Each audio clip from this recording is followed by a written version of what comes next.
Olá, boa noite.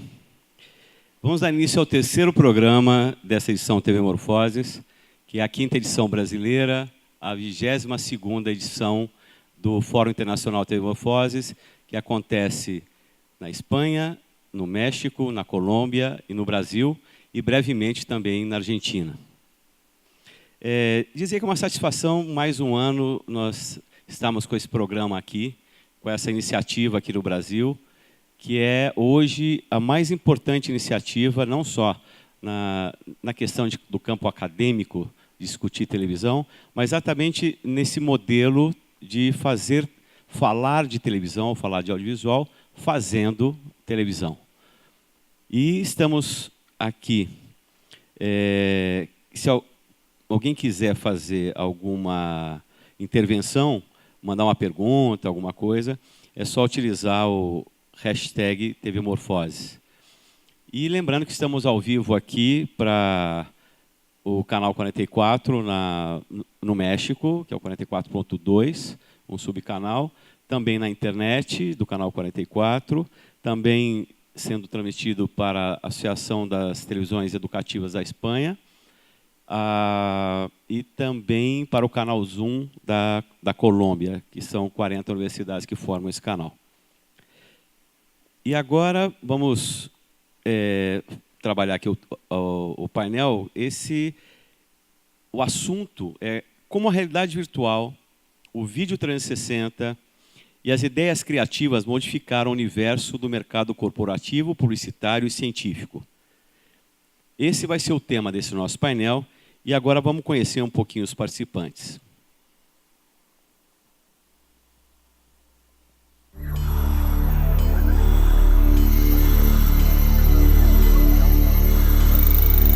Inovações no audiovisual corporativo, publicitário e científico, como a realidade virtual, o vídeo 360 e ideias criativas modificaram esse universo.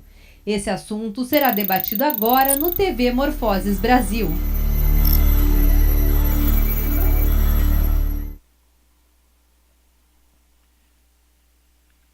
Vamos agora então conhecer o currículo dos nossos convidados.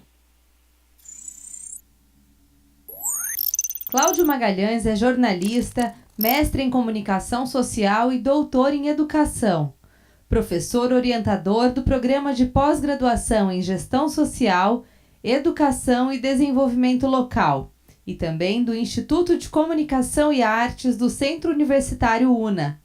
Fundador e ex-presidente da Associação Brasileira de Televisão Universitária, editor responsável pela revista ABTU, coordenador do Núcleo Educacional Estudar. Carlos Eduardo Ribeiro Barbosa.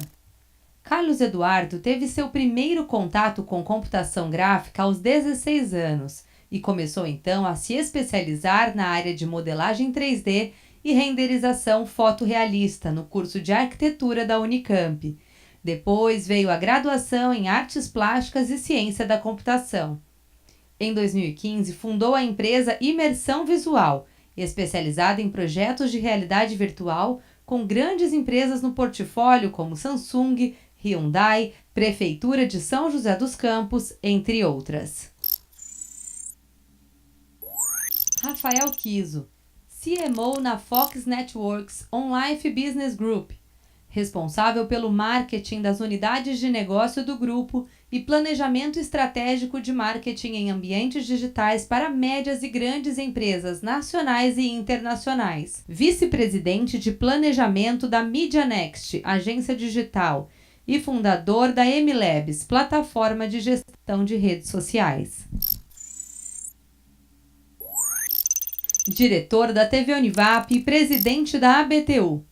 Mestre e doutor em processos comunicacionais pela Universidade Metodista de São Paulo. Tem experiência na área de comunicação com ênfase em videodifusão. Membro de associações profissionais no Brasil e exterior, como a Sociedade Brasileira de Engenharia e Telecomunicação, Broadcast Education Association, National Association of Television Program Executives e Society of Broadcast Engineers. membro de associações profissionais no Brasil e exterior. Bem, como vocês podem perceber, nós temos ainda o Carlos Eduardo Barbosa, o Cadu, teve um contratempo aqui na Dutra e está chegando. Mas vamos começar aqui falando com o professor Cláudio Magalhães. Cláudio, existe uma questão que coloca muito, é a precariedade do conhecimento científico, né, por parte da população, e isso se deve muitas vezes à baixa assimilação pelos jovens, que tem se agravado em todo o Brasil. Você acredita que a transmissão mecânica de informações tem contribuído para inviabilizar a apropriação desses conteúdos científicos? Olha, eu tenho com pesar de lembrar que, primeiro, mais uma vez, obrigado pelo convite de estar aqui falando sobre isso. Eu adoro TV Morfose, acho que é um momento que a gente tem para poder discutir televisão, audiovisual, para muito mais do que somente o muro, para toda a América Latina, e é muito legal estar tratando isso com a Iberoamérica, porque é muito um tipo de produção que a gente tem muita coisa em comum. Então, fico sempre agradecido de estar aqui conversando com vocês. Mas, assim, eu acho que tem muito essa angústia de que a academia está sendo sempre o último a pensar sobre o audiovisual. A gente ainda está atrelado àquela antiga discussão em que produção audiovisual é algo menor, é algo que está ligado ao consumo, ao consumismo. Quer dizer, nós estamos voltando lá na teoria crítica, ainda pensando em Walter Benjamin, sobre como é que o cinema acaba com a aura mística de uma obra de arte. Bom, mas escreveu isso antes, né, do boom da televisão, ainda numa época completamente diferente da que a gente está vivendo hoje, mas a academia ainda tem isso, né, de pensar que produção audiovisual é algo do mal e o resto é arte, o resto é difícil. Então, é difícil, a gente ainda percebe isso. No entanto, eu acho que cada vez mais ela começa a se despertar para a produção audiovisual, mesmo porque está sendo atropelada pela realidade. É óbvio que hoje o conhecimento passa muito mais pela produção audiovisual do que pelas letras, né? O Joan Ferrer já falava lá no final dos anos 90, de que agora que a humanidade estava conseguindo alfabetizar as pessoas depois da invenção da imprensa, né? E aí as pessoas então se apropriavam do mundo lendo, e aí as pessoas, agora a humanidade estava quase resolvendo o analfabetismo de letras. A humanidade resolveu se apropriar do mundo pelas imagens. Portanto, nós temos milhões de pessoas analfabetas da imagem, dessa gramática, como é que faz. E a universidade, né, demorou ainda para pensar sobre isso, ainda continua com a ideia do preconceito, que televisão e cinema pop, e memes, e gift, e joguinhos, são tudo do mal, e que aí está levando esse conhecimento para um outro lugar, e que isso não é legal. Mas isso é inevitável. Né? Nós temos que trabalhar com isso, é disso que as crianças se apropriam. No painel anterior, a gente estava discutindo essa bobagem, né, de dizer, mas as crianças de hoje, os jovens de hoje não leem. Né? E aí eu lembrava que a minha geração, quando tinha um livro para poder ler, era, né, O Mistério do Hotel 5 Estrelas, da coleção lá, e aí você tinha poucas páginas, e aí eu vejo hoje o meu filho lendo a coleção do Diário de Banana e fala assim, caramba, ele lê muito mais do que eu lia. A gente pode questionar a qualidade do que ele está lendo, mas também qualidade é algo a ser questionado. De que ponto de vista essa qualidade? Do meu saudosista ou do que ele está lendo? Então, eu acho que a gente tem que, no mínimo, pensar sobre isso, a universidade tem que pensar sobre isso, sobre que essa produção audiovisual é inevitável, e é por isso que as pessoas estão se apropriando, e não adianta a gente ficar insistindo num saudosismo que não volta mais. Mas acho que você, mais do que ninguém, sabe que isso muitas vezes é refletido até no menosprezo pelas televisões universitárias, pelas próprias instituições.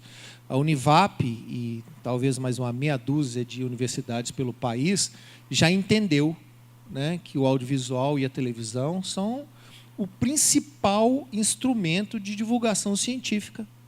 Que esse momento aqui agora está sendo feito pela TV Univap e une as três coisas que a universidade batalha.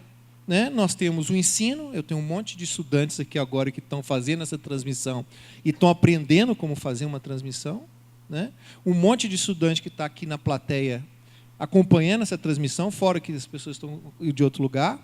Pesquisa, nós não estamos falando das novas tendências, não estamos falando das coisas, tenho certeza, os produtos que vocês muitas vezes colocam no ar, e que nós vamos falar um pouco aqui, é fruto dessa pesquisa. Que tipo de formato a gente pode colocar? Vamos testar isso. E, principalmente, extensão, né? A universidade sempre é xingada, e muitas vezes com razão, que ela se mantém nos seus muros. Ora, tem coisa mais legal que se botar fora dos muros do que colocar no principal veículo de massa desse país? Aproveitando só aí, o que você falou de questões inovadoras, algumas coisas, quais são essas produções inovadoras no audiovisual que você percebe, né, e que já podem ou estão sendo usadas para ajudar nessa difusão e na divulgação das produções científicas? Olha só, primeiro, a própria programação da televisão universitária, né? Eu acho que quando você tem as televisões universitárias, nós temos mais de 150 emissoras universitárias no país. Ainda é um número pequeno, embora seja talvez o maior número do planeta em termos de número de televisão universitária, mas representa 2% das instituições de ensino superior no país, ainda é pouco. Mas eu tenho 150 emissoras, 150 universidades no país que falam o seguinte: ok, como é que nós vamos mostrar para as pessoas lá fora o que nós estamos produzindo aqui dentro? E aí vai colocar o seu canal na web, vai colocar no cabo, vai colocar em qualquer lugar. Então, o primeiro ponto, eu acho, que é essa inovação da televisão universitária que tem feito isso. Depois, eu acredito que alguns produtos que estão saindo fora do comum, né? Quando a gente pensa em inovação, principalmente em televisão, uma aluna da Univap, inclusive, veio me perguntar, até hoje mesmo, falou assim: olha, você estava dizendo que, na realidade, não existe, vai acabar essa propaganda de 30 segundos, que é o modelo de negócio, né? Não vai acabar, mas ele vai ser um percentual pequeno, né? Então, o que eu vou fazer? Não tem mais o que fazer. Eu falei assim: olha, na realidade é o contrário, pessoal. Agora é que nós temos muito para fazer, porque até pouco tempo atrás, em produção audiovisual na publicidade, era fácil. O que eu vou produzir? Um VT de 30 segundos, um VT de 1 minuto, para veicular na televisão. Não é? Hoje, você vai pensar o seguinte: ok, isso é apenas uma das possibilidades. Uma. Agora, você pensar que, por exemplo, você colocar um vídeo no YouTube, qual que é o formato? É de 8 segundos. Você tem que fazer o que você tem que fazer em termos de publicidade em 8 segundos. Porque está provado cientificamente que mais de 8 segundos depois o cara muda, não sai do YouTube. Olha esse formato. Quais outros novos formatos que a gente pode criar? Na mesa passada, a gente estava lembrando que agora um monte de videozinhos são mandados pelo WhatsApp, publicitários, para falar sobre determinada ideia. Então, pelo contrário, agora o mundo é infinito de produção. Se há um problema de comunicação se resolver, não vai ser só fazendo propaganda de 30 segundos. Então, baseado nisso, eu acho que a gente tem visto alguns produtos que a gente tenta ver como algo diferente. Eu vou trazer 2 exemplos. Um que a gente fez lá na minha escola, né? E outro que é do professor Fabiano, que é da TV Unimep, que eu acho que essa tentativa de, primeiro, pensar o seguinte: olha, não é mais só televisão. Bacana. Então, onde mais estão circulando os vídeos? Se não é na televisão, onde que é? Não é no celular? Então, nós temos que produzir para isso. E aí, um desafio que a gente foi feito, um é para o celular e outro no YouTube, né? Então, vamos pensar. Primeiro, no lugar que a gente vai exibir, onde as pessoas estão assistindo. Ah, mas legal, tem um vídeo maior. Não, mas ok, vamos tentar para esse local. Bom, se nós vamos fazer para o celular, para qual aplicativo nós vamos fazer para o celular? Vamos fazer para o YouTube, mas de que maneira nós vamos fazer para o YouTube? Para o celular, então tá, qual é o lugar que a gente está mais recebendo vídeo? Não é pelo WhatsApp? Então, bacana, vamos criar um produto para o WhatsApp, especificamente para o WhatsApp, só para ele. Dá para exibir nos outros lugares? Claro, agora todo o produto tem que ser exibido em várias janelas. Então, vamos pensar inicialmente para lá. E no YouTube? Nossa, no YouTube tem trocentos produtos. O que vai nos diferenciar no YouTube em relação a isso? Então, essa olhada, essa pegada criativa de pensar o seguinte: o que eu vou fazer de diferente, que não tinha essa possibilidade antes. Eu não podia fazer não, eu acho que minha propaganda fica legal em 17 segundos. Eu acho que minha propaganda vai ficar legal se eu fizer em 1 minuto e 15. Desculpe, não vai, porque não vai ter lugar para veicular. Agora eu posso pensar em fazer algo diferente, com um ambiente diferente. E, bom, Dá para fazer de um gênero diferente? Dá. Agora o céu é infinito. Então, vou trazer 2 produtos que eu acho que são legais para a gente fazer. Um primeiro foi lá na UNA, que o Centro Universitário UNA, que é onde eu trabalho, é um centro grande, mas ele tem uma enorme dificuldade. Faz muita pesquisa, mas as pessoas não sabem disso, porque pensa sempre universitário é uma faculdade como outra qualquer e que não tem que ter pesquisa. A gente produz muita pesquisa, internamente a gente não tem essa informação. E a gente tem muitos cientistas legais e a gente quis fazer uma divulgação para eles e a gente criou o projeto 8. Eu queria pedir lá para a Fabiana passar para mim o trailer desse produto para a gente ver. E eu vou falar um pouquinho sobre ele. A ciência, né, você precisa de compreendê-la para você começar a gostar. Base do desenvolvimento de uma nação.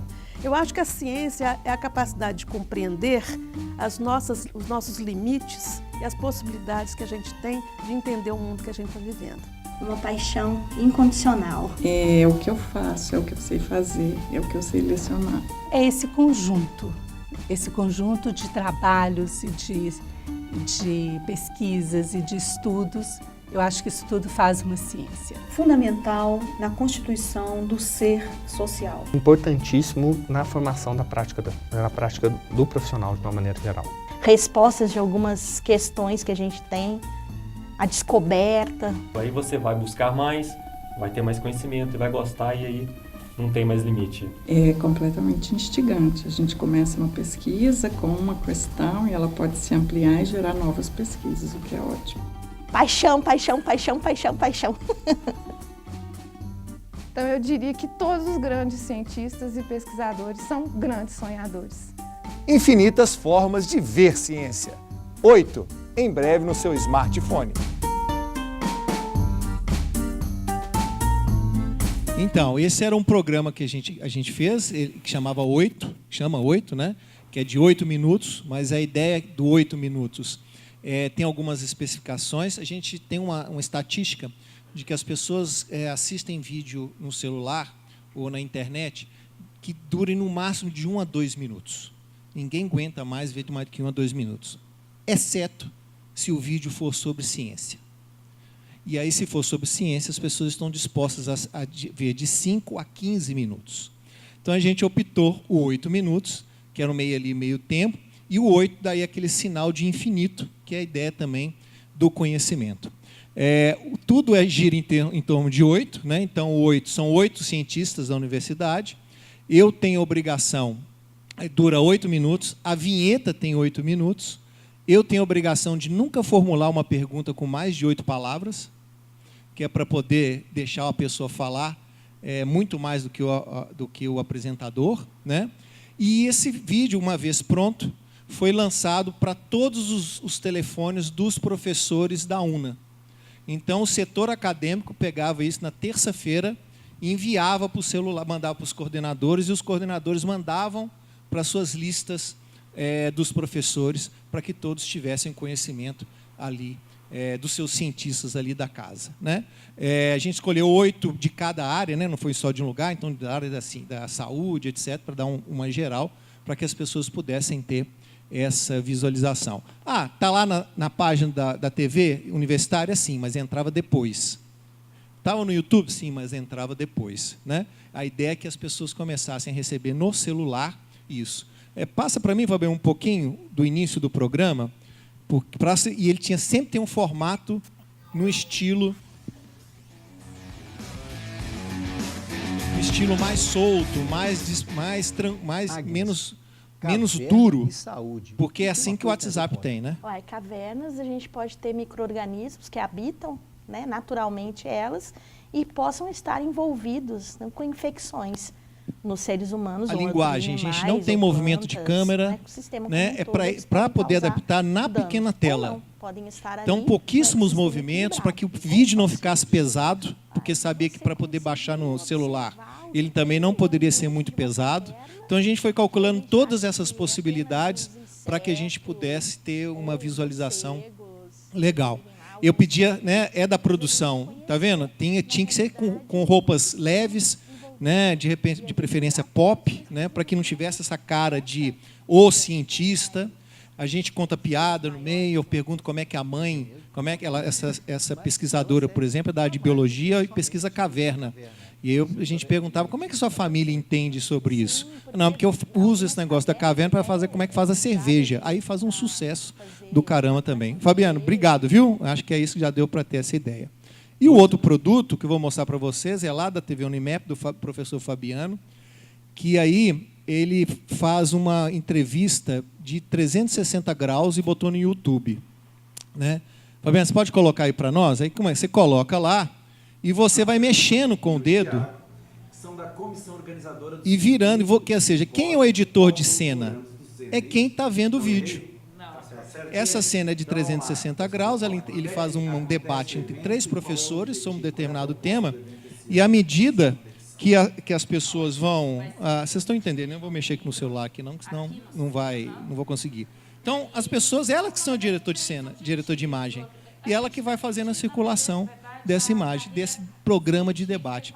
Então, é super interessante, é um modelo diferente, né? Embora seja o conhecido programa de debate que a gente está acostumado a fazer. Então, são alguns formatos diferentes que eu acho que a gente pode explorar. O céu, gente, é o limite, dá para fazer disso e mais um monte de coisa. Muito legal, Cláudio. O mais legal de perceber também é que a inovação não está envolvendo aí grandes efeitos especiais, grandes custos. É você ter uma ideia, trabalhar onde está o tempo, a facilidade e a facilidade de produção, pensando muito mais na entrega do conteúdo, que as pessoas tenham acesso, adequação ao formato, inclusive a plataforma, o equipamento que você vai utilizar. Claro, se poderia utilizar um monte de recursos, mas a gente sabe que, na verdade, o que vai contar aí é o conteúdo e a informação que está sendo oferecida, e o público já sabe que está buscando nisso, né? Só dar o crédito, o programa é o 360, do Fabiano Pereira, da TV Unimap, que é o que bolou... Lá de Piracicaba. De Piracicaba. Nosso colega de muito tempo de televisão universitária também, e vive também criando, né? Deixa eu aproveitar aqui agora, já que nós estamos falando aí também da criação, da inovação, falar aqui com o Kiso, essa questão da interatividade, a experiência dos usuários, né? Como é que nós podemos pensar em aliar a produção audiovisual com as plataformas online e a publicidade? Nesse momento, a gente está vivendo uma grande revolução dos vídeos digitais, né? O Instagram agora lança o Instagram TV, e a gente passa a ter mais um canal, além dos canais como Stories, como YouTube, como WhatsApp. Instagram TV Infelizmente é na vertical, e nós, como produtores audiovisuais, estamos loucos com a questão de acertar o enquadramento e produção para 2 tipos de vertical e horizontal. O fato objetivo é que o vertical é o modelo agora oficial. O próprio YouTube também conseguiu se adaptar a isso, está lançando um novo aplicativo só para vertical. Então, a gente agora tem que adaptar tudo para o vertical, não tem jeito. É a realidade, né? O mobile é a realidade de todo mundo, a gente tem mais celulares na mão das pessoas do que realmente habitantes, a gente tem que se adaptar ao que está acontecendo. Quando a gente fala de revolução digital, revolução dos vídeos, certamente a publicidade sempre é a pioneira e o early adopter de tudo isso. Não só em relação aos vídeos em redes sociais, mas especificamente usando realidade aumentada, usando realidade virtual. A gente tem vários exemplos que ganharam, inclusive, Cannes esse ano passado, e já vem sendo feito isso ao longo desses últimos 5 anos, né? Eu tive em Austin, no South by Southwest, tive assim, essa sensação de que tudo isso que a gente está falando que seria uma tendência é, na verdade, uma grande realidade, e parece que já está sendo passado em alguns momentos, né? Audi fazendo test drive com realidade virtual, usando óculos como Oculus Rift e assim por diante. A gente está falando de realidade virtual também até para dar injeção em crianças, né? Vacinas em crianças, porque a criança não sente dor, porque ela ludicamente acha que ela está dentro de um game, e na hora que a enfermeira vem dar a injeção, na verdade ela está enxergando alguém que está dando um poder para ela, então ela sente que ela está se empoderando, e a criança não chora mais. Então, na hora que ela tira o óculos, ela está ali realmente com um adesivinho, falando que agora ela ganhou um poder. Então, assim, a criatividade é N, assim, a criatividade é o limite, né? Então, a gente tem inúmeras possibilidades. O fato é que o que eu vi, inclusive, lá fora, e que eu acho que está começando a ser transportado cada vez mais para os meios tradicionais, é o fato da velocidade do tempo de exibição. Então, você pega o YouTube, o Bumper Ad, que tem 6 segundos, está tão em evidência, e essa coisa de 8 segundos, de 6 segundos, de ser muito mais curto, está tão em evidência que as pessoas acabam se acostumando cada vez mais com esses formatos curtos, e os formatos de 30 segundos, de 1 minuto, passam a ser muito longos para a própria TV. E aí alguns canais de televisão americanos já estão testando formatos de 6 segundos, inserções de 6 segundos, mas não no intervalo comercial, dentro dos programas, e tem dado muito certo. Então, dentro do jogo de futebol ou da NFL, no meio do jogo, enquanto o juiz está aí olhando tal coisa, aparece uma vinheta de 6 segundos. Mais ou menos como o texto foguete que a gente tem, que trabalha com praticamente texto foguete. Só que aparece ali uma inserção de 6 segundos nos moldes de um Bumper Ads de YouTube, né? E isso tem dado muito certo, a retenção é grande, as pessoas não têm como dar o skip ali e tal, e em jogos, principalmente, as pessoas estão prestando atenção, né? Então, ainda há uma salvação para o próprio formato, ainda em meios tradicionais, adaptando aquilo que está acontecendo na internet, aquilo que está acontecendo no digital, transportando isso para o tradicional, né? E por que não? Né? E a gente vivenciou muitos anos transportando o que a gente conhecia de TV para a internet, e agora está acontecendo um movimento contrário. Aí agora vamos ver os verticais, os vídeos verticais na TV. Mas, enfim, a gente tem um avanço muito grande. O Instagram TV ainda não pegou. A gente fez, pela MLabs, uma pesquisa grande com a nossa base. Ainda não pegou, tem poucos criando conteúdo, mas a maioria ainda não consome conteúdo. O que pegou mesmo é Stories. Stories virou, atualmente, a nova TV aberta. As pessoas correm na esteira assistindo Stories, tomam café assistindo Stories, e deixa no automático e vai vendo. Então, Stories é a bola da vez. Para o meio publicitário, é o que converte mais, inclusive. A gente já fez vários testes entre Facebook, YouTube, Instagram e Stories. Instagram Stories. E o Instagram Stories tem sido, hoje, o formato que dá melhor resultado em performance em vendas, exposição, brand awareness, etc. Mas a gente pode falar um pouco mais. Legal. Eu só falei a questão do vertical, que para quem produz, né, a questão do vídeo vertical, o espaço, o enquadramento que a gente consegue fazer. Você acabou de falar televisão, né?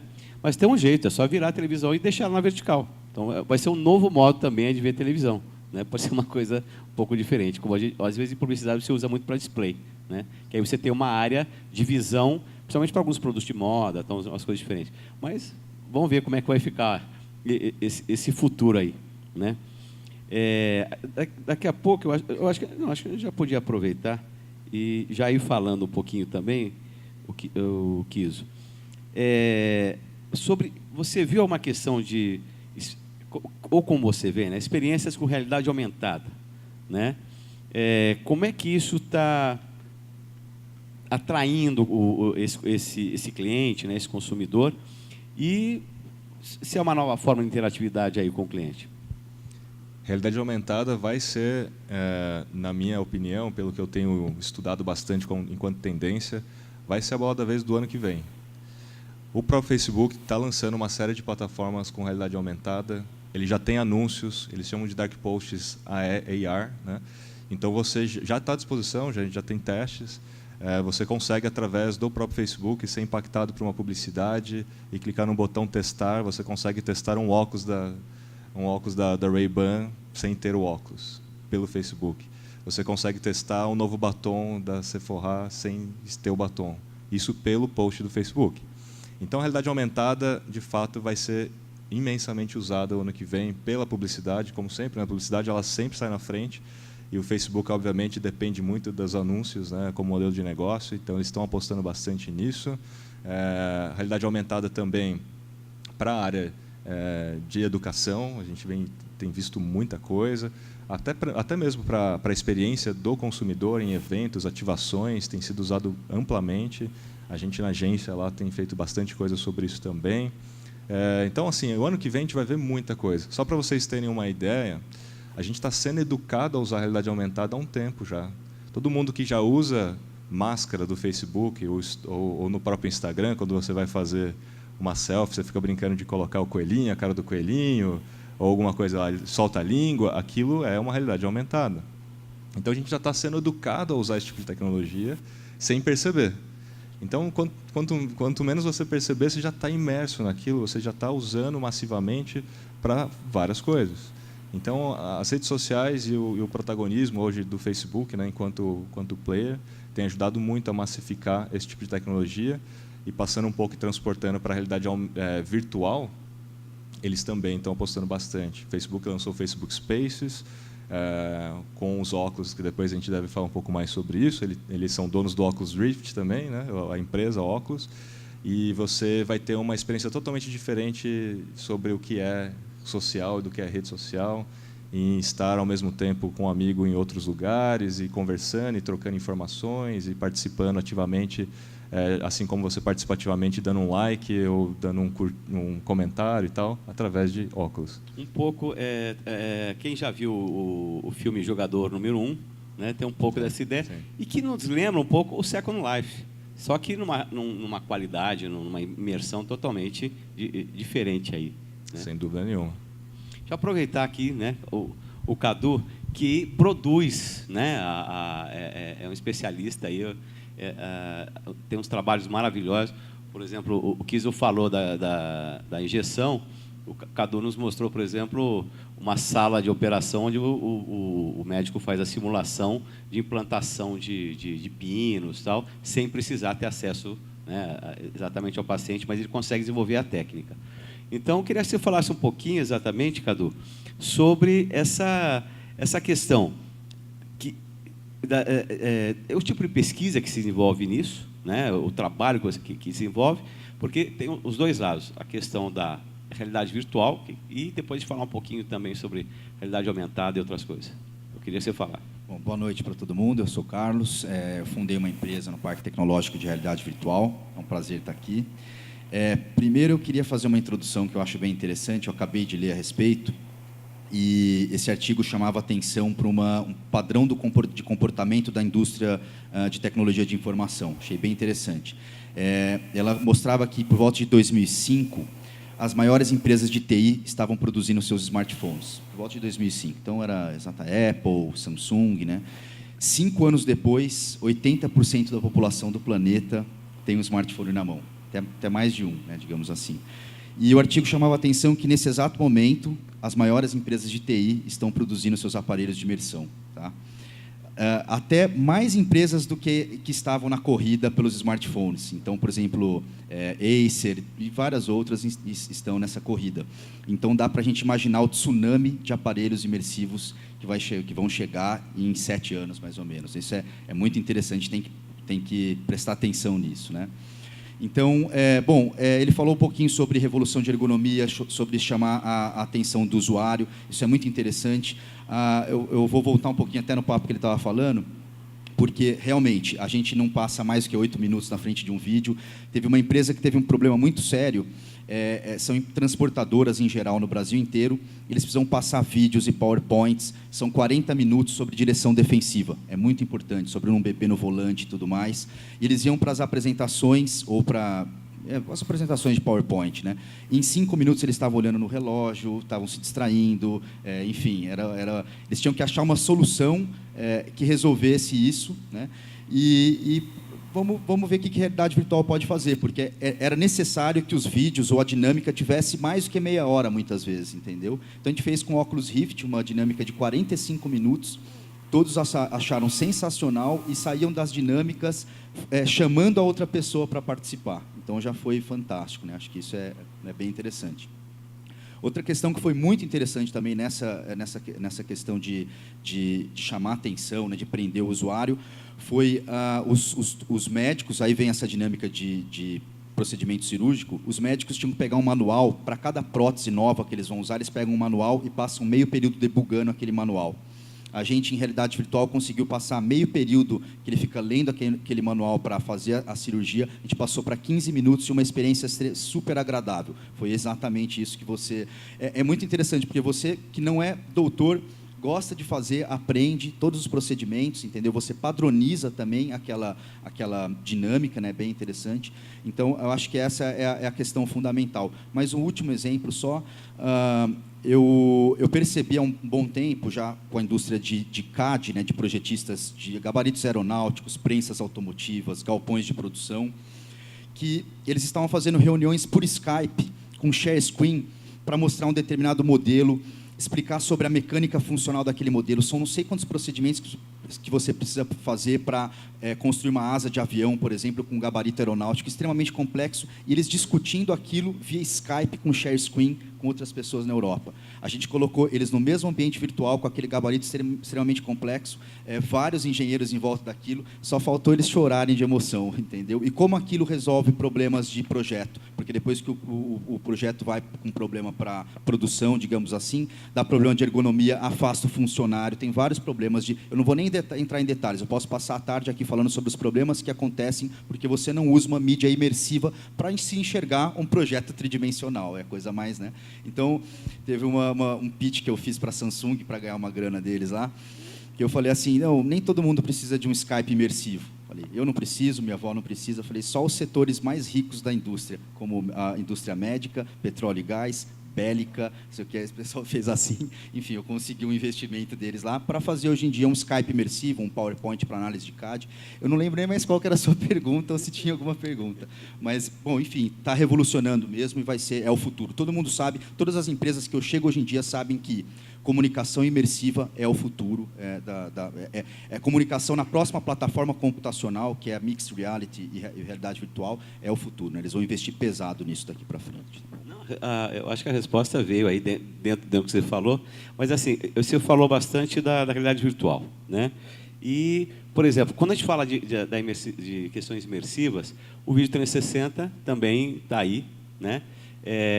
Ele não é totalmente, né, interativo, você não consegue interagir, mas ele, por outro lado, facilita muito a produção.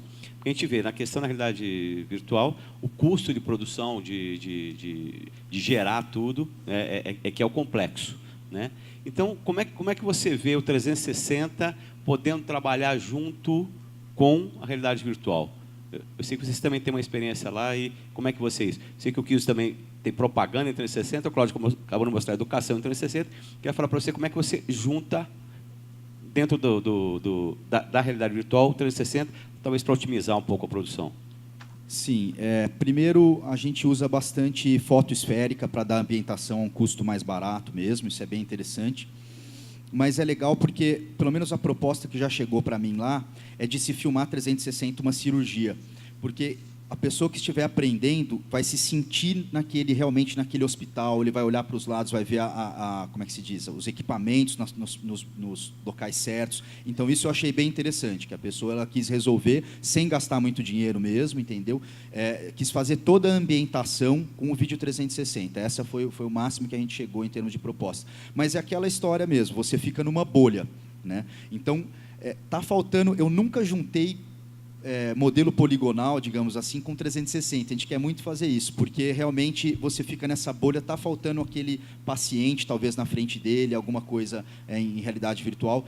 É uma ideia que a gente vai, com certeza, implementar mais para frente. Tá? Legal.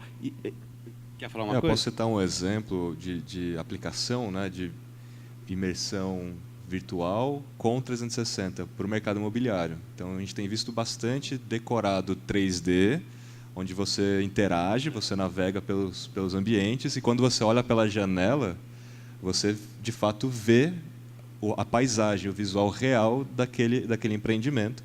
E, ao girar e tal, você está num ambiente 360. Né? Então, ele mistura essas duas coisas. Inclusive, Legal. Desculpa, posso só... uma das maquetes virtuais que cogitaram fazer com a gente era justamente, falou, olha, a maquete está maravilhosa, legal, vamos colocar lá, mas tem um parque maravilhoso do lado, eu quero mostrar a lagoa, não sei o quê. Aí realmente foi para vídeo 360 e é fantástico.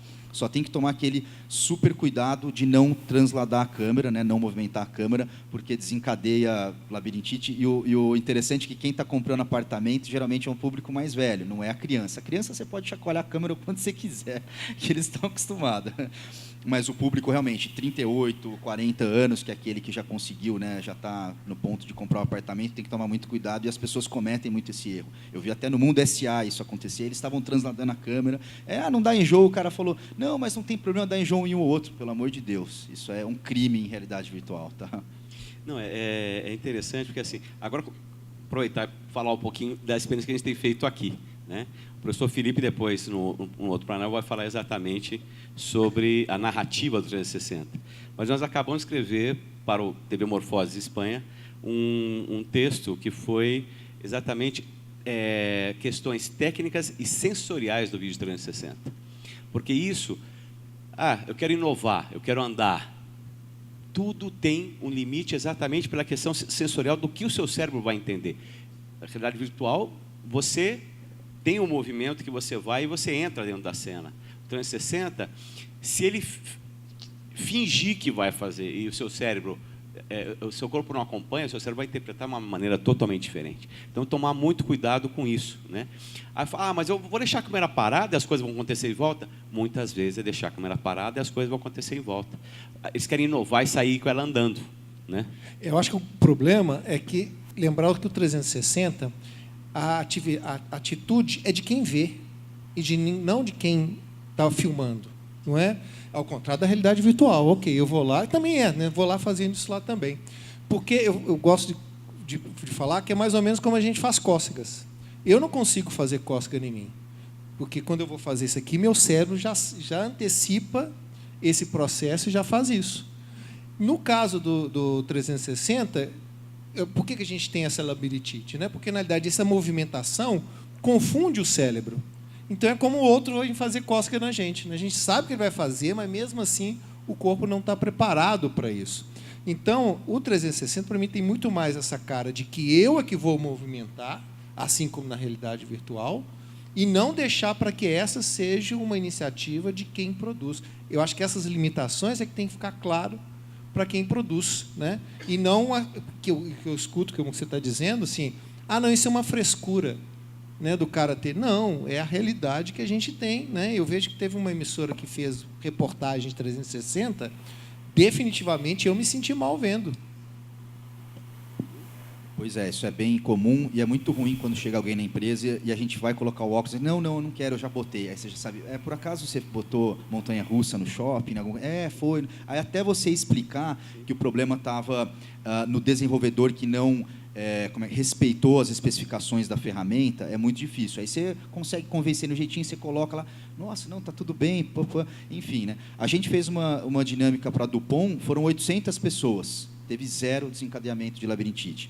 Teve 2 ou 3 espertalhões que falaram que deu terçol. A gente ainda acha que é mentira, eles ficaram afastados. Tá? Alguém aí pegou essa brecha.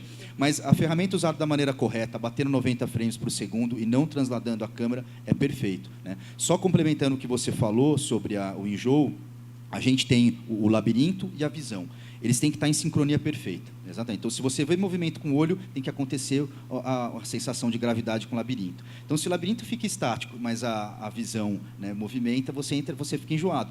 E o oposto também é verdadeiro. Se você descer a Serra de Ubatuba lendo um livro, a visão está estática e o labirinto está fazendo assim, dá exatamente o mesmo enjoo, entendeu? Então, aí que começa todas essas questões técnicas de narrativa visual. Porque, poxa, como que você vai lidar com essa questão e perder tanta coisa muito interessante do cinema, que é, por exemplo, aquela perseguição de carro, ou você dá um tiro de arco e flecha e tem aquela câmera que está seguindo a flecha. É muito interessante, mas eu tenho certeza que esses grandes diretores vão resolver isso aí de uma forma bem interessante. Né? Porque, eu não sei, a experiência de ver, por exemplo, jornalismo ou filmes, né, como teve um, que, na verdade, o tempo todo era o personagem, era a cabeça dele andando, né, uma pessoa que tinha voltado depois de ficar 30 anos em coma, tal, era toda a visão dela como se fosse, né, a câmera subjetiva, esqueci, né? Mas isso o 360 legal, é o que a gente perceber exatamente as características e conhecer, né, entender, ou seja, fazer a coisa pensando no lado profissional. E eu não sei, e também a especificidade para o que aquilo pode servir. Eu acho que está tendo um uso desregrado, pensando que isso é para tudo, né? Perfeito. O que vocês acham disso? Eu queria o Cláudio falasse um pouquinho, pensando nisso, sobre a questão da educação, depois da publicidade, depois a questão da produção. Eu vou falar um pouquinho, menos de 8 segundos, não, para dizer o seguinte, na realidade, assim, novidade é sempre uma coisa que, né, as pessoas querem fazer logo de uma vez, para ver, né, porque é bacana, mas eu acho que a gente tem que até a universidade tem essa obrigação de fazer essa separação do que é novo, do que é moda e do que é modismo, né? Acho que essa é a nossa função, de fazer essa separação, de dizer, olha, isso aqui é legal, bacana, mas só usa desse tipo, de construir essa análise crítica. A culpa é sempre da publicidade, nesse caso que você falou, porque são os publicitários que querem testar e querem colocar na rua alguma coisa para falar que fez também, né, para falar que são criativos, etc., e faz de qualquer jeito, isso é verdade. Mas é o espírito do early adopter, né? Tem que botar alguma coisa na rua, tem que ver. O que eu sinto assim é que há uma preocupação muito mais criativa do que técnica, né? Então, se você participa de uma experiência imersiva de alguma dessas iniciativas, você vai ver que é incrível. Talvez não respeite todas as questões técnicas que o Cadu colocou, mas é incrível. Assim, você participa de um negócio que você não percebe que você, de fato, não foi transportado para um outro planeta, para uma outra dimensão, né? Então, eles apostam bastante em experiências imersivas e estão investindo pesado nisso. Agora, ainda não tem, ainda a população não tem o dispositivo adotado massivamente, mas pelo visto, né, Cadu, que você colocou aí na sua leitura, isso vai acontecer muito em breve. A própria Oculus Rift também já está lançando uma versão mais popular, vamos dizer assim, né, uma versão 2, então é questão de tempo mesmo, de todo mundo estar participando em algum nível, como no Player One do filme. Você vê que a população inteira usando, né? Bom, complementando um pouquinho, eu achei muito interessante a forma como você colocou, que tem questões ou dinâmicas que ficam incríveis com realidade virtual, né? Então, o pessoal se confunde, fala, nossa, agora eu vou botar o óculos de realidade virtual e vou jogar um jogo de carro e vai ser maravilhoso. É uma das piores sensações que tem, justamente porque o carro ele movimenta bastante. Mas um jogo de golfe é fantástico, né? Como se você estivesse lá. Eu acabei de ver um campeonato de beisebol. Então, o cara ficava com um taco de beisebol lá, também batia, era fantástico. Tênis também parece que deu certo, o cara na posição. Alguns outros nem tanto. Só um detalhe, se você tiver em movimento retilíneo uniforme, não tem problema também. O software de direção defensiva, tem uma hora que a gente taca, de uma hora para outra, a gente taca ele dentro do carro reto e você não pode acelerar, desacelerar e mudar direção. Então, eu vi um filme muito bom sobre uma travessia que um cara fez no Oriente Médio, então mostrava como é que era você ser aquela pessoa no meio daquela guerra e tudo mais, e era um movimento meio retilíneo também, não teve problema, e você ficava olhando a todo momento, ali tinha bomba explodindo, então fantástico mesmo. Mas se aplicado da forma correta, é como você disse, é maravilhoso, nunca mais você esquece, você vai querer sempre ver esses novos experimentos com esse tipo de mídia. Ele te leva realmente, né? E ajudando na cura de fobias, pessoa que tem medo de avião, que você pode inserir lá dentro do avião, ou seja, dentro de um ambiente controlado, você colocar a pessoa em situações onde ela vai passar por um desconforto, mas com atendimento, com um psicólogo, com uma pessoa do lado para ajudar a controlar. Interessante lá, na visita também nós fizemos ao Cadu, é ver peso que está diminuindo e principalmente custo, né? Comentou alguma coisa? Daqui a 5 anos, como é que a gente vai estar isso? Mais ou menos isso que você falou, né? Como é que vai estar? Que isso vai estar muito mais disseminado às tecnologias imersivas, né, para trabalhar. E só se nós tivermos realmente como tudo, né? A hora que você tem um custo de produção mais baixo, o equipamento mais acessível, você começa a fazer, realmente você começa a disseminar e aí as pessoas vão utilizar. O que você pode falar disso aí? Exatamente.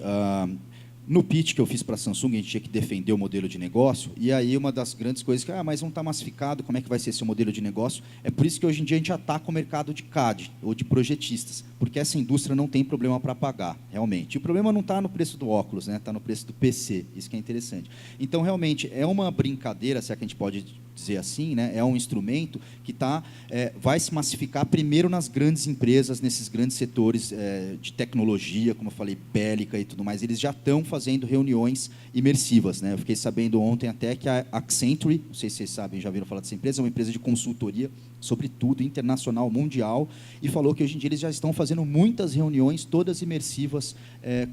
Imagina você discutir um projeto de energia eólica, é fantástico, você está literalmente com aquele aquela hélice gigante, você sobe lá em cima. Então, eles já estão fazendo isso com clientes ao redor do mundo. Mas, primeiro, está na mão dessas pessoas com grande poder aquisitivo, pessoas ou setores da sociedade. Deixa eu te fazer uma pergunta. Assim, que a gente percebe assim, com essas tecnologias, daqui a pouco surge os softwares gratuitos. Né? Aplicativo, antigamente, ninguém conseguia fazer, hoje tem um software gratuito. Games, ninguém subiu, hoje tem... Meu filho adora aquele Minecraft. Você acha que no futuro ele vai poder construir sua própria... Hoje ele produz vídeo, né? Coisa que antigamente era impossível para uma criança produzir. Hoje ele é doido para ser um youtuber. Será possível, em algum tempo, ele também produzir sua própria realidade virtual com algum tipo de sistema de edição fácil? Sua pergunta é excelente, tá? Porque o santo grau, ou melhor, a melhor dificuldade que a gente tem hoje em dia é o que o Fernando colocou, que é o custo de produção dessas dinâmicas 3D. A gente quer mandar um projeto para a FAPESP agora que é justamente um sistema de autoria de treinamento. A gente não quer mais a gente fazer o treinamento, entendeu? E um criador de conteúdo é uma das coisas mais complexas que existe para se fazer. Tá? Você tem todo um equilíbrio delicado entre usabilidade e complexidade. Se é complexo demais, o cara não consegue usar, seu filho não vai conseguir usar. Se é simples demais, a ferramenta não atende o objetivo na sua totalidade. Então, esse acho que é o santo grau mesmo.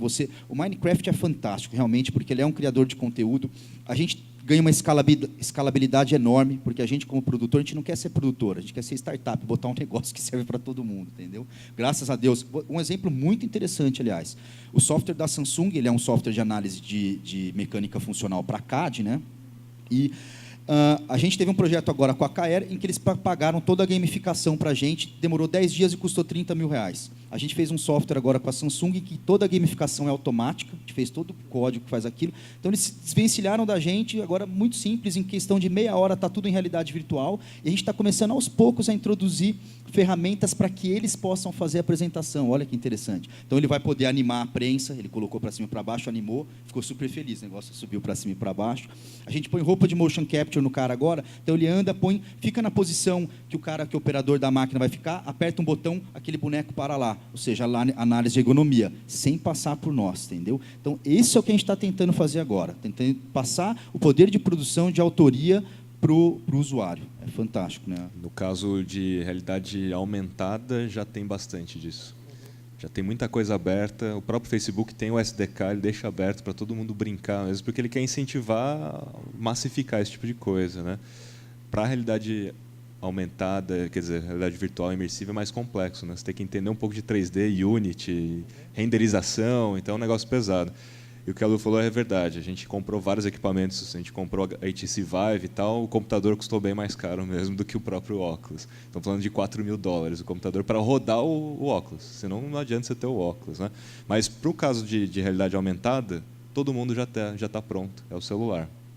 Então, esse que é o grande fato, né? Então, por isso que a massificação da realidade aumentada ano que vem vai ser a bola da vez. Porque está todo mundo já com acesso, já é o celular. A gente já foi treinado no Pokémon GO, né? E agora a gente está sendo treinado pelo Instagram, pelos filtros, pelas máscaras, né?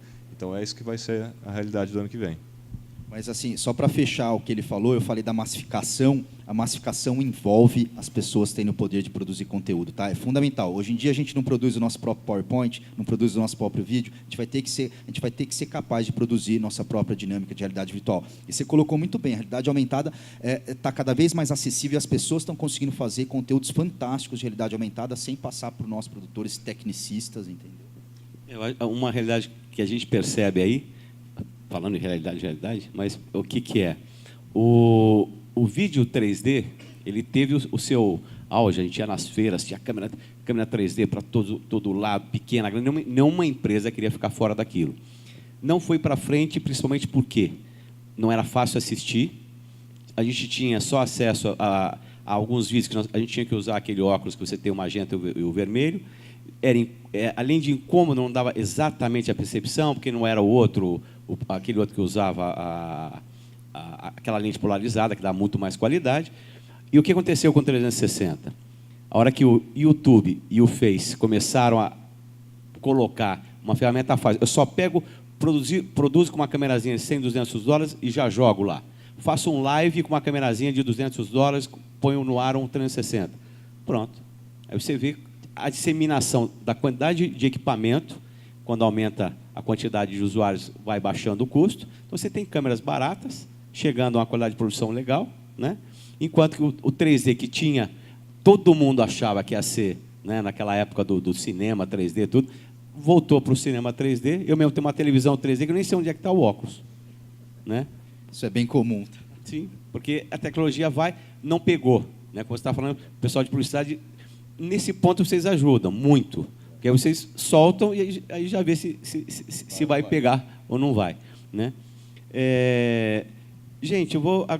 Infelizmente, o papo está super legal, mas a gente está indo para o nosso finalzinho aqui. Eu ia pedir para cada um, mais ou menos em 1 minuto, fazer um fechamento, pensando nessas, né? Pensando na publicidade, pensando na educação, pensando na questão de produção. Bom, para todo mundo que trabalha com vídeo, certamente vídeo vertical é uma realidade. Precisa pensar cada vez mais nesse formato, adaptar as coisas a esse formato. E não é adaptar aquilo que era no horizontal para vertical, é desenvolver uma coisa de fato para vertical. Esse é um grande recado. As redes sociais, a gente tem assim uma adoção massiva. Hoje a gente tem 139 milhões de usuários de internet, mais de 130 milhões de usuários de mídias sociais, de redes sociais. Então, assim, é massivo. A gente passa hoje o mesmo tempo assistindo TV e navegando em redes sociais, em termos de tempo de uso diário. Então... Só que, em contrapartida, 90% dos negócios das empresas ainda se utilizam dos meios tradicionais para fazer sua publicidade, para poder se comunicar com seus consumidores. Enquanto isso, está todo mundo nas redes sociais, passando mais tempo lá e, invariavelmente, passando mais tempo assistindo a vídeos, né? No YouTube, no Instagram, no Stories, assim por diante. Então, o recado é bem esse, assim, dar um pouco mais de atenção para isso, porque ainda falta bastante gente entrar nesse negócio.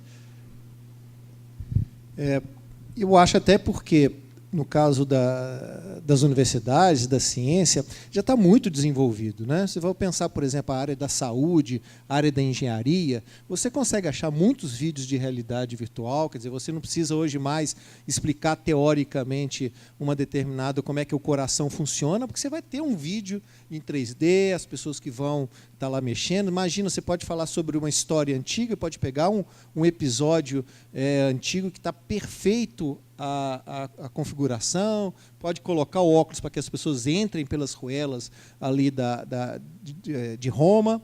Eu acho que o problema maior hoje na universidade não é com a tecnologia, porque ela está aí, e o problema é que está independente da escola. O problema está muito mais com o professor, com a resistência do professor ainda com essa história de se entregar à tecnologia de realidade virtual, como se aquilo ali estivesse roubando o conhecimento dele, como se ele não fosse capaz. Bom, então eu não vou deixar mostrar o coração, porque eu tenho que explicar como é que é o coração. Na realidade, a dica que eu digo é assim, entregue-se. Né? Quanto menos tempo você gastar em ter que explicar a história e botar dentro de uma realidade virtual para que ele possa ver, mais vai sobrar tempo para aquilo que a universidade tem que fazer, que é a análise crítica, que é o desenvolvimento do pensamento científico. Né? E, inclusive, nós, na nossa área de comunicação, somos os que mais temos que fazer isso. Né? Deixa os meninos fazerem e a gente explica por que tem que fazer, por que você vai usar esse sistema e não aquele outro. E aí eu acho que a gente tem que se entregar para a tecnologia, deixar que... Né, eu fico vendo esses vídeos de nerdologia e todos os outros, olha que maravilha, para que eu preciso contar? Vai lá, ver o vídeo, depois a gente discute em sala de aula. Bom, hoje de manhã eu abri o celular, estava esperando o meu funcionário, e eu achei uma coisa muito interessante, que tinha um drone, só que um drone, como é que eu posso dizer... tamanho de um carro, e o cara estava voando como se fosse os Jetsons mesmo. Né? Aí eu falei, puta, que tristeza, porque talvez a gente não vai ver toda essa revolução tecnológica em toda a sua extensão, digamos assim, os drones, inteligência artificial e também a realidade aumentada, ou mixed reality. Né? Eu falei tudo isso porque eu queria ver mixed reality como vai ser no futuro. E no futuro, você vai estar dentro de um ônibus e as pessoas não vão estar com o celular na mão mexendo ou vendo um videozinho. Eles vão estar com óculos e o vídeo vai estar na frente dele de uma forma super ergonômica. Quando você colocar no GPS, você vai ver a sinalização de onde você tem que virar tudo em realidade aumentada. Inclusive, você vai ver outdoors virtuais, um monte de outdoors virtuais. Né? Então, eu fico triste porque talvez eu não vou ver essa tecnologia em toda a sua extensão, tudo que pode ver. Né? Eu fico me imaginando que hoje, na verdade, eu sou apenas... como é que eu posso dizer? É como se fosse o meu vô, né, com aquele Ford Deco 29, entendeu? Que ele não chegou a ver tudo que a gente está tendo hoje em dia, mas os nossos netos vão olhar para a gente e enxergar a gente exatamente como a gente enxerga o nosso vô, entendeu? Então, enfim, é uma tristeza enorme, mas é a vida, né? Não tenho que... Eu já venho passando por isso há mais tempo que você. Já fico... Muita coisa aí que a gente está vendo, já estou falando... A gente quer sempre esperando essa novidade, né? Eu sou pré-internet, então vocês podem imaginar. Mas, gente, infelizmente chegamos ao fim. Estamos aqui, então, eu queria agradecer a presença de todos, né? Foi um bate-papo super legal. E a participação de todos que estão aqui, a contribuição. E obrigado a que eles também nos acompanharam pela internet, pelas várias mídias que estão transmitindo aí o TV Morfose. Muito obrigado e daqui a pouco o próximo programa.